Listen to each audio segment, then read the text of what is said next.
Hello and a very warm welcome to Hindustan Times Leadership Studio, a coveted club of thought leaders where we get them to engage in conversations for a better tomorrow. With me is a very special guest today. With me is Mr. Navin Raheja, who is the chairman of the Raheja Group. Mr. Raheja, thank you for talking to us. My first question to you really is about the elephant in the room, right? The real estate slowdown, the kind of pain that we have seen in the sector. As someone like you who is a veteran in this space and has years of experience behind it, one would really want to understand from you that in these painful times, how can one tide over this? Because you also went through a difficult patch, and that is what really leadership is all about. Testing your skills in difficult times.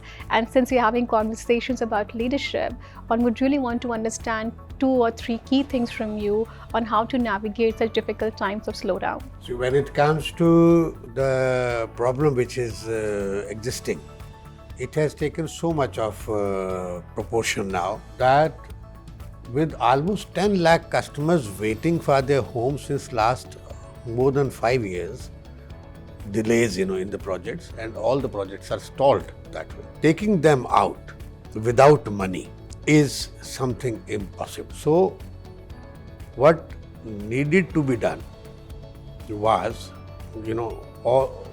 there should have been some stress fund 4-5 years ago. At that time probably this 10,000 or 25,000 would have really worked. But too little, too late. It must roll on immediately so that the projects can start. And if the projects will start, economy will start moving. Real estate is actually engine of growth for economy and employment for any country. True. Which in India, due to over-regulation and multiple controls by almost every department in Government of India, wants its pie from real estate. Every regulatory agency wants its pie from real estate people.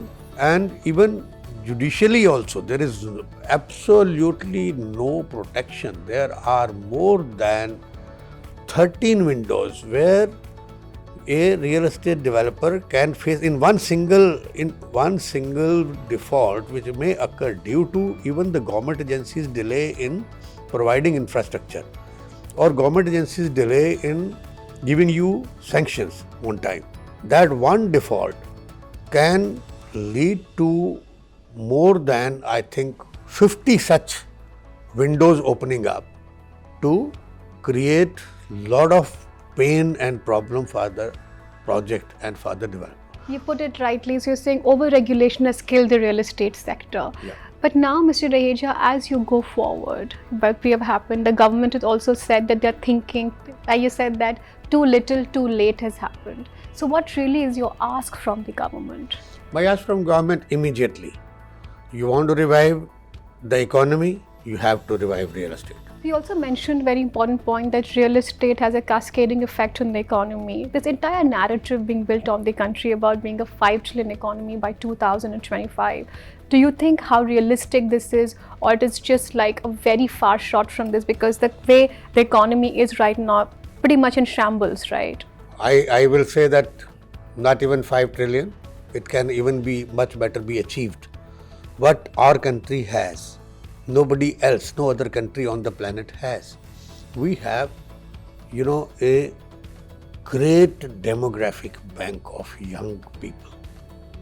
It is almost 1 crore, 1/7 of each one individual on the planet is Indian, and more than 50% of them are young, either underemployed or unemployed. So if you use them, you can count for a real revolution, economic revolution for the country. Our problem is we talk about smart cities, we talk about so much of theoretical things, but we do not actually look at how to give them a free enclave to work. You give them a free enclave to work. We have very intelligent, hardworking, people on this planet. We just need to empower them and allow them to work. Just allow them to work. So you are saying over-regulation becomes a huge stumbling block in realizing. It's a huge stumbling block. Simple is create economic enclaves. Don't create smart cities. Create 6E enclaves. Employment, empowerment, freedom to work, plug and play, no compliances. So you just create the small freedom enclaves for working, and condition should only be that whatever you will do, you will be replacing imports, or you will be, export oriented. Because to empower them, you need to create. Today, or in our country, warehousing is booming because you are importing. Yeah. And your youth are, sitting idle. So, what you need to do is your youth should get employed. Your youth today is ready to work at 1/3 the price of China's youth. That is so true. So why can't you can create manufacturing and other things, on this part of the planet, which will be much cheaper than China, but much cheaper than other countries, because your per capita income and wages are very, very low, and you have hard-working people. Mr. Raheja, that's a very interesting point that you mentioned, that you spoke about the problems and you are also giving solutions to this. Tell me one thing, that you also went through a difficult patch, at your company. What was going on in your mind? How did you gather that strength and courage to ride through it? Take us to that leadership struggle that you went through. We have a lot of projects which, despite market being so bad, are able to perform. The only thing we wanted and we want today also is, please, number one, you have opened up a mindless IBC. You are trying to bring things from developed countries to a developing economy, where, if government agencies, PSUs, default on one payment, you give them handholding. If Air India will default on payments, you will give them handholding and keep them survived.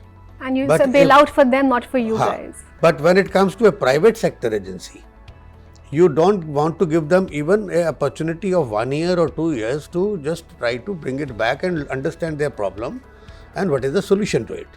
And then if a company worth 5,000 crores can be made bankrupt by just 2 lakhs default. 2 lakhs default, if a company thinks that this amount is not payable and you don't pay, and you fail to raise the dispute, and that guy with 2 lakh demand goes to IBC, he can declare your company bankrupt.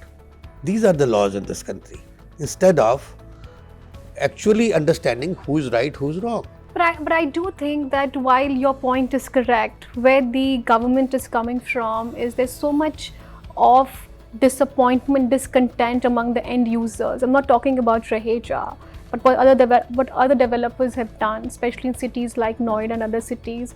People have been at a loss, and the government has been trying to take a very severe and sincere step in that direction. Very right. But it has to be practical also. It has to be practical. Your point is fair. So we will serve the economy, we will serve the home buyers.